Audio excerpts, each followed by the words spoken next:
शंभो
ಲಿಂಗ ಜೀವವೇ ಶುಲನು ಗಾಂಚಿ ಬಂಗ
Jaya Jaya Jaya Mahadeva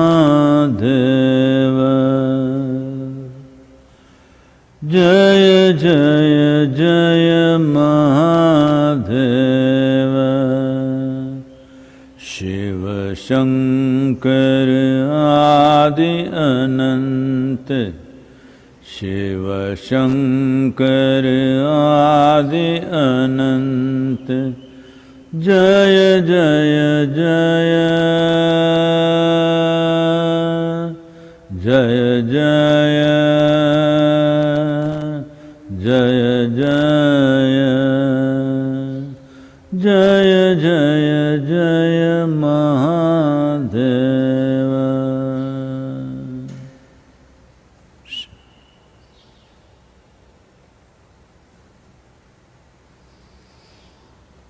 Namaskaram, everyone.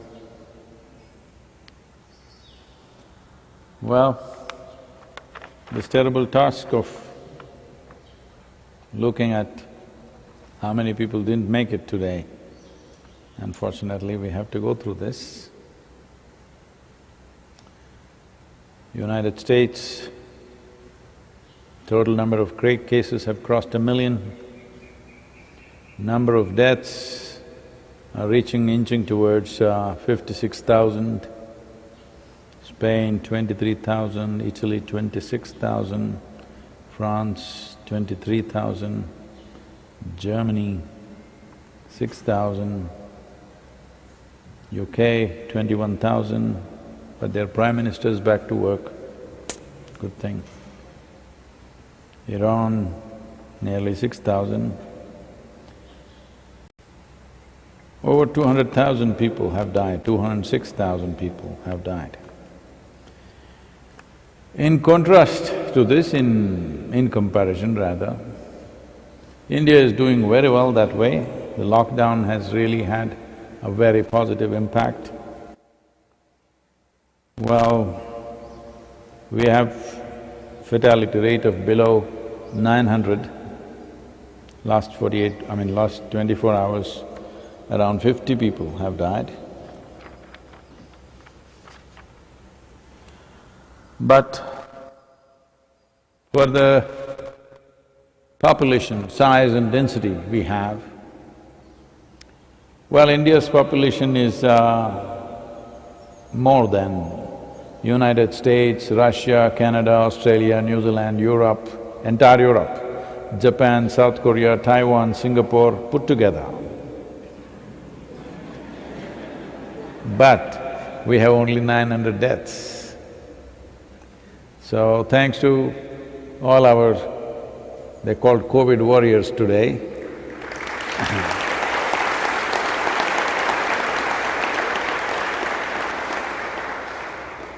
One thing is the medical staff, the doctors, nurses and the allied thing, they are doing a great job. But the more important thing is the security agencies, the police, who are even teaching Surya Namaskar on the street.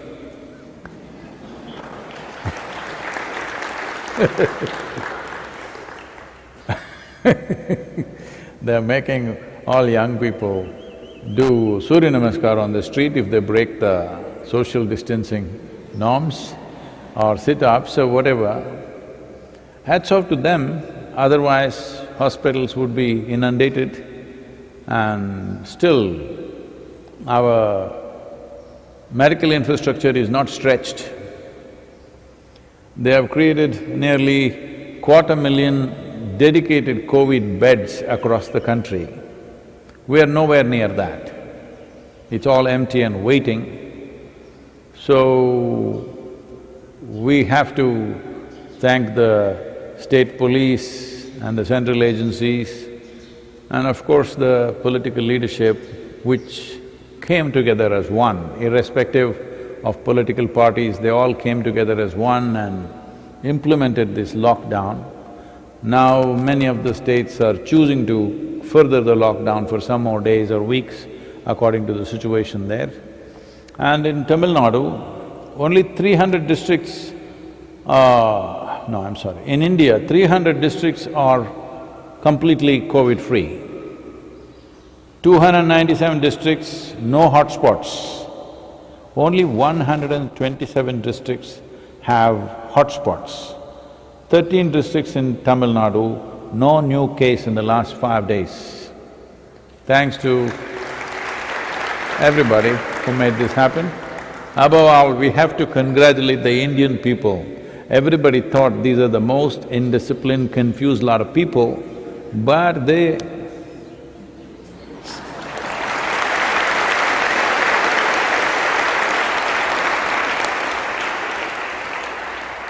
At least nobody in India is complaining, "Oh, I need a haircut." That is something else.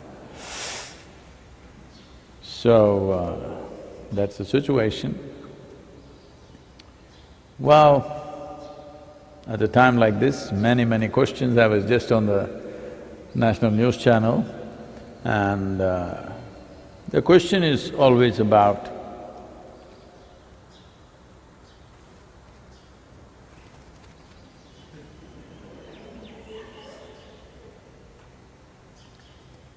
no, somebody is making use of all the dry leaves for me, it's okay.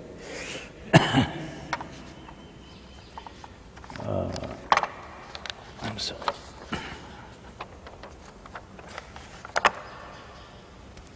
The question is always about how will we cope with this, our mental condition, how are we going to maintain our mental balance post this lockdown? Because many of us would have lost our jobs, our incomes would have come down, our lifestyles may have to be curtailed. Well, many things. There's going to be a whole lot of economic pain for everybody, nobody will be spared. So, that is true, but when a pandemic swept through the globe, post-pandemic you're still alive. Does it need celebration or suffering? It needs celebration, you're still alive, that means celebration only.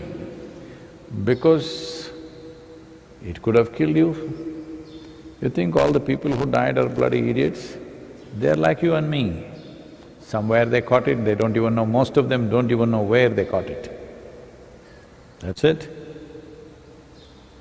So, if we stay alive, yesterday I was talking to all the vice-chancellors of various universities, there's a vice-chancellor association or whatever they call it. All the university chiefs, to that group I spoke yesterday, they're saying from now on we have to refer to the world as BC and AC, before corona, after corona.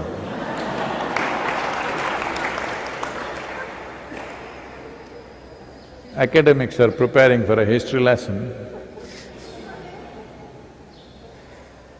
So, if that's how we're looking at it, it's time to understand that we have spent too much time fixing the world,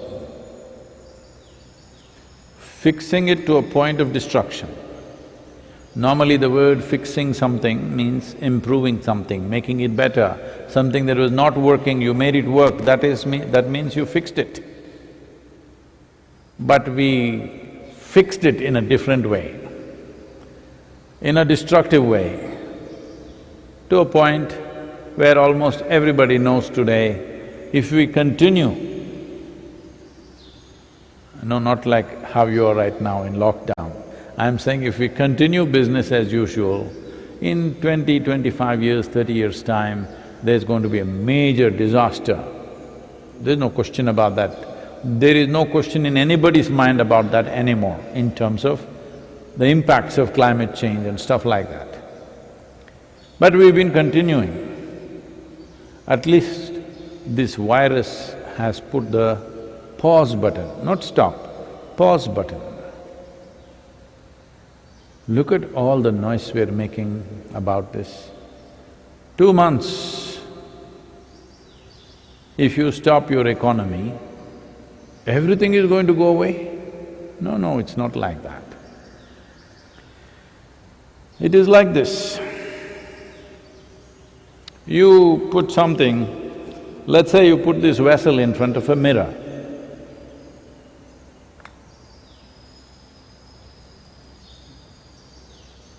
Then you see two vessels. Then you set up a shop with two vessels. But then you bought one more mirror. Then suddenly you had 100 vessels. Then you set up a full-fledged wholesale shop, 100 vessels. But then a storm came, a virus came, a tsunami came, something came, 50 vessels got wiped out. And you're crying, but actually you had only one.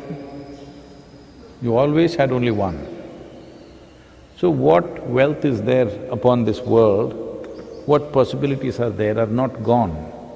It is just our idea of wealth today is building it up in the air. Stock market is the indicator of our wealth. Well, that's the kind of economic system we've built, I'm not making a commentary on that, but we don't have to be so distressed. When I was interviewed by one of the national medias about 10 years ago, they asked me about a question about Indian stock market. Because that day for the first time, I may be wrong on the years, maybe 12, 13 years maybe, it had breached, the Indian stock market had breached the 20,000 mark. Never before it had hit 20,000.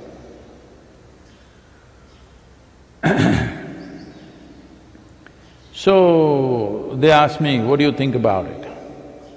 I said, see, in my estimate, if you look at the businesses and their capacities, the industries, what they can produce, what they can do,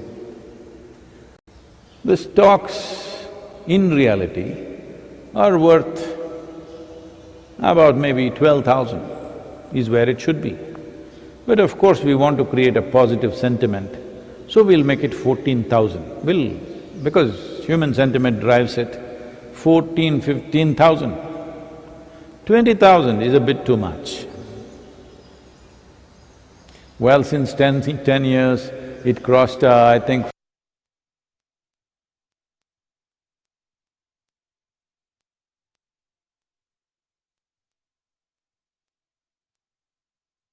around 30,000. Everybody's crying because so many people have lost money, of course. That is painful for them because that is the game they were playing. But essentially, nothing has changed except numbers on the computer. So we're building a world like this. A world like this means, this has always been said in yoga, that with a simple desire, you'll create a whole new world. And you believe it's real. Whether it's your business or money or wealth or family or whatever love affairs and stuff you have, all built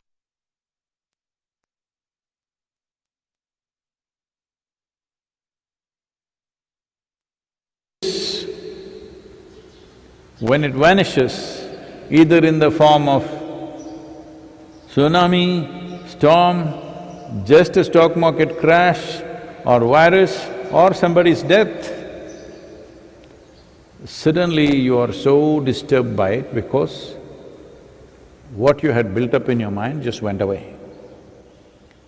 Not just you, all of you got together and built up the same thing, then it's like real, it's just like a religion. Everybody gets together, builds up the same imagery with their mind, it becomes real, they start seeing the heaven, they talk discussing the same thing among themselves, they build up a whole new creation of their own. If somebody from outside comes and questions, normally they kill them because he's threatening the stock market. He'll just bring down the sentiment totally.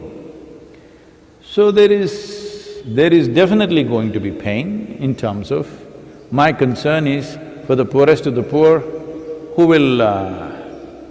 may be deprived of their basic livelihood, but usually they're quite ingenious, they will find their way with little support, 3-4 months support is there means, they will find their way in some way. But in terms of what one may be enjoying, it may be a backward step.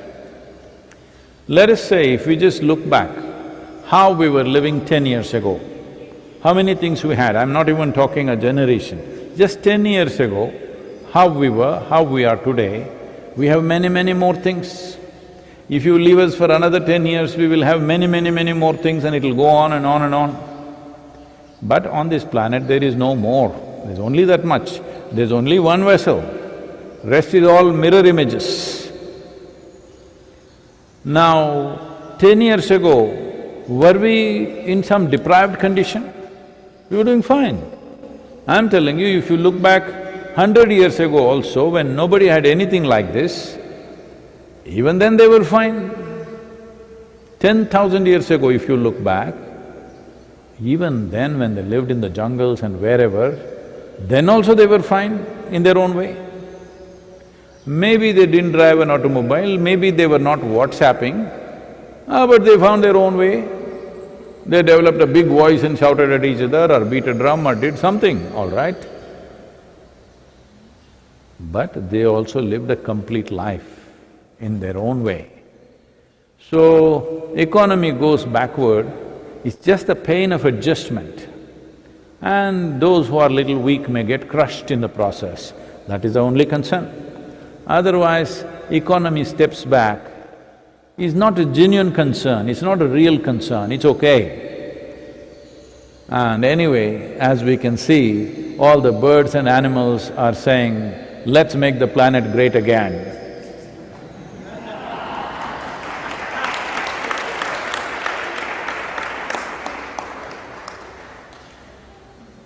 I think this is a good election slogan next time around. Let's make this planet great again. If human beings also said the same thing, it would be fantastic. Economic engine is simply running. You can't fix it when it's running because it's running. Now this virus has brought the economic engine to a pause, to a halt. It's a good time to fix it, it's a good time to rejig it, because it's stopped. If you don't fix it now, when it gets moving again, will you fix it? Definitely you will not. So this is a good time. I know it is not something that we can do overnight, but this is a good time to start thinking how else to run this world. Right now, the very way we are measuring it is just whoever has more is more successful. Somewhere we have to create this, whoever has too much is a bloody fool in the world. Yes, but that's not happened. This happened during Lao Tzu's time. The king found Lao Tzu so wise and he said, "You must be my minister because you're the wisest man in the country. Who else should be the minister? You should be the minister." Lao Tzu said, "See, I'm not fit for these kind of things. Please leave me alone." The king said, "No, you are the wisest man in the country, so you must be the minister."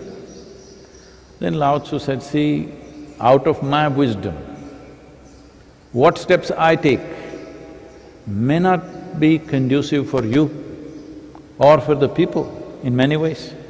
Out of my wisdom if I act, you and many other people may not approve it." He said, "How will I disagree with your wisdom? I've become a complete fan of yours or devotee of yours. How will I disagree with you? I admire your wisdom. No, don't you worry about such things, you become a minister." They made him a minister. A few months rolled by and then it so happened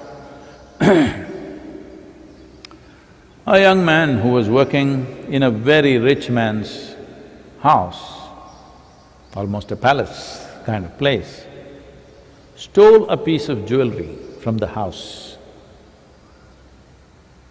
The jewelry was left outside in the garden by the rich man's daughter. And a bird picked it up and went and sat on a tree, so it was on the branch and it left it there. The man looked at it, the young man who is working there, he thought, I'm not stealing this, the bird has already stolen this. It's on the tree. If it had dropped it outside the compound, anybody could have picked it up, but it's on the tree and he is badly in need of financial assistance, so he picked it up and tried to go and sell it, immediately caught. So the rich man wanted him beheaded, his head should go. So he was brought to the court. Lao Tzu is the judge that day. He looked at it and he said, the rich man should get 50 lashes and the poor man should get 10% of the rich man's wealth. The rich man freaked. What is this rubbish? This guy has stolen jewelry from my house and I get 50 lashes and I have to give away 10% of my wealth to him. He went to the king. What is this rubbish? The king was shocked. Why would Lao Tzu, the wisest man in the country, do such a thing? Then he called Lao Tzu and said, what is this? I'm not questioning your wisdom, but what is the basis of this judgment? So Lao Tzu said, first of all, why has this man amassed so much that when a precious jewel goes missing, he doesn't even notice it? That means he has too much. He has stolen from everybody, so he needs 50 lashes. And the poor man, I looked at his life conditions, he needs 10% of the wealth, so it must be given to him. And he's been traumatized that his head is going to be taken away. For that, the rich man should pay and 10% of his wealth must go to this man. The king looked at him and said, please sir, you must resign your wisdom your wisdom I appreciate, but we can't run this nation by your wisdom. So, we are complaining and complaining, but you see, the birds are saying, let's make the planet great again. While everybody is talking about it, that even in Delhi the air is clean, people are feeling good. And from Punjab, they're able to see Himalayan peaks for the first time in 20 years. Always it was smoggy with smoke. Now because of the lockdown, they're able to see Himalayas. For thousands of years, people have seen Himalayas from Punjab, from Delhi, from all these places, but now we can't see because it's all smoggy all the time. So now that you're watching the Himalayas and you're even appreciating and beginning to enjoy it, is it not the time to rejig how many machines should run, what kind of work we should do, what we should not do, what is necessary, what is not necessary? Can we live with a little less? Everybody should look at it. If you make it a law, it becomes ugly. If it happens consciously, it's fantastic, you know. So, this is definitely a time. If we want to do this is not going to happen from outside. Because you know the great experiment, Karl Marx. I don't know how many of you are exposed to him because those of you who come from the West, he is a devil. In India, at one time, everybody was reading Marx, not anymore. They only read comic books these days. So, Marx is a very compassionate human being. He thought, if you bring communism in its purest form, not the way it is today, that means everybody lives according to their needs and fantastic life. This can only happen when human beings have great regard, respect and love for each other. But he thought he could do it politically, and what a mess. What a mess. Because wherever they try to bring communism, in major ways, the number of people who died because of this is unbelievable. In the 20th century, over 100 million people have died for this one ideology, but this is for the people. This whole ideology is about the people, the significance of common people. Over 100 million people, they can't be kings, there were no 100 million kings, ordinary people who died, 100 million people. So, this is because a great idea, you try to implement it from the wrong end, this is a disaster. This can be done in so many ways, but today,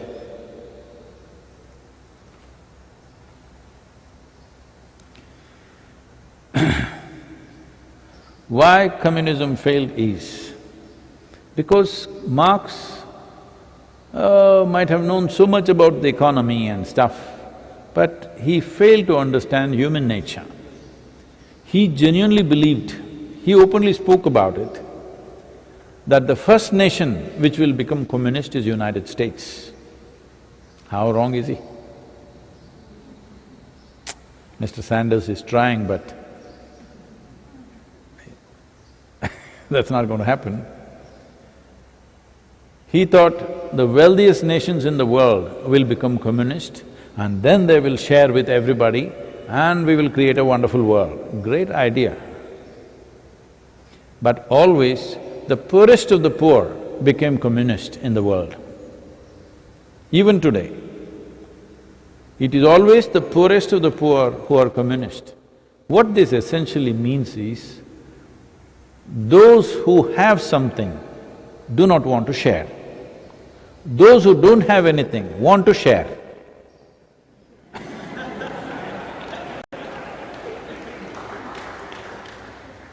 So in the end, instead of becoming a great romantic philosophy, it just becomes an ideological robbery. So, you have wealth, I have nothing, I will talk about sharing, you know from where the sharing will happen. You don't agree, we'll take your head off and share it among ourselves. This becomes ideological robbery. Ultimately, unfortunately, that's how it ended up. What was a great philosophy, at that time, every thinking person in the world was so excited about communism. They thought this is the greatest ideology, the world will change. But just the reverse happened, because those who have don't want to share, those who don't have want to share. Terrible idea it became. So, this happened. I never told you about Shankaran Pillai's childhood, did I? No. When Shankaran Pillai was a 12-year-old boy, one day he went out and he brought a 100-rupee note. Those days, 100 rupees is lots of money. And he brought a 100-rupee note and he said he found it on the street. His mother looked at him and said, "Did you really find it on the street?" She's just checking if the boy stole the money or something. He said, "No, Ma, I definitely found it. It was on the street. I even saw that man looking for it."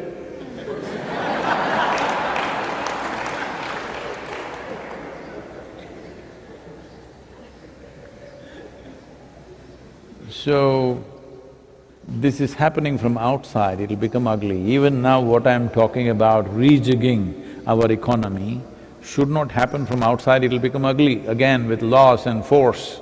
it won't work. It needs to happen with a certain sense of inclusiveness. When Parvati came to Adi Yogi, and she's a proud woman, princess. So she is seeing the Saptarishis sitting there in a very dedicated, committed way. Years and years are going by, Shiva is talking and talking and talking, trying to impart this science. Every step is taking such a long time for them to understand, grasp, experience. Soak it in, it's taking time. But the privilege of being a wife gives her a little bit of a swagger. Then she says, I want to know this too. But Adiyogi knows she will never sit like this in front of him for years and years and learn step by step. He looks at her and he says, you come, sit here. Then she thinks, that's an insult. That means you're questioning my intellect. You're just saying, come, sit on my lap. Says, no, no, come. Then he touches her in 114 different ways and she becomes a part of him. By being a part of him, she knows everything that he knows, but she still maintains her individual nature. This is the only way you can transform the world. You need to touch them in ways that in some way there is some integration, there is some union, there is some inclusiveness. When inclusiveness happens, then you don't have to use force to change anything. Right now anyway, the force has been applied by the virus.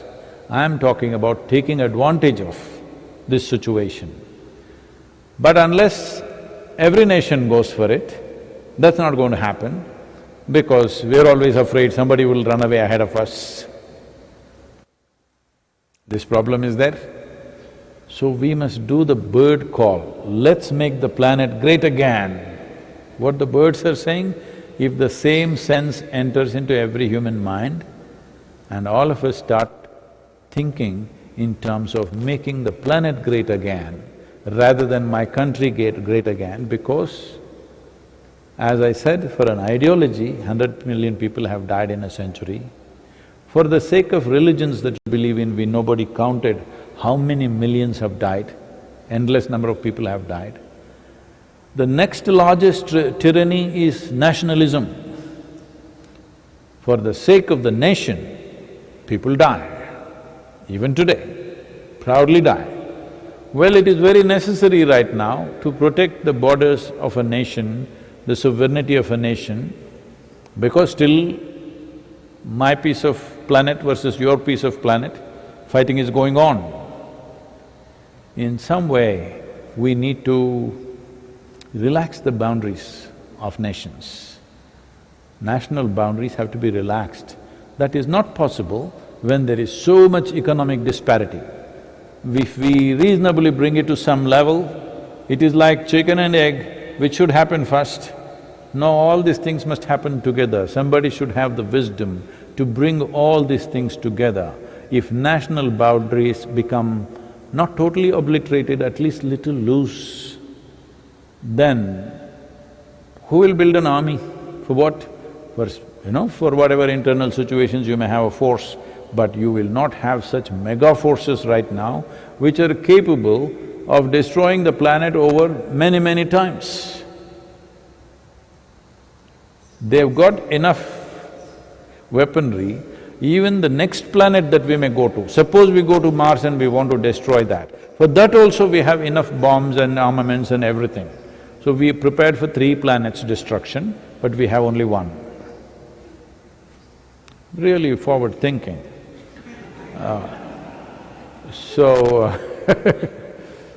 We have to… We don't know if that will even happen in this generation, but if this generation start thinking on those lines, maybe next generation will implement it. If this generation starts thinking… See, once you start thinking in a certain direction, knowingly, unknowingly you will start going there.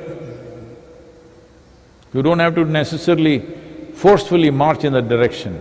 Once you start thinking, let's say you started thinking Vellangiri Mountains, Vellangiri Mountains, Vellangiri Mountains, Vellangiri Mountains, unknowingly you will be somewhere around here. That's how it is. That's the nature of a human being. So we should get people to think beyond the boundaries and borders that we have set, and above all, this endless need that we have created. One important thing for this to happen is we must destroy. I'm saying this very consciously, For all those… because I'm smiling, people think I'm not serious, I'm very serious. We must destroy the present education system if we want to do some genuinely positive things about the ecology, because that is where the key is.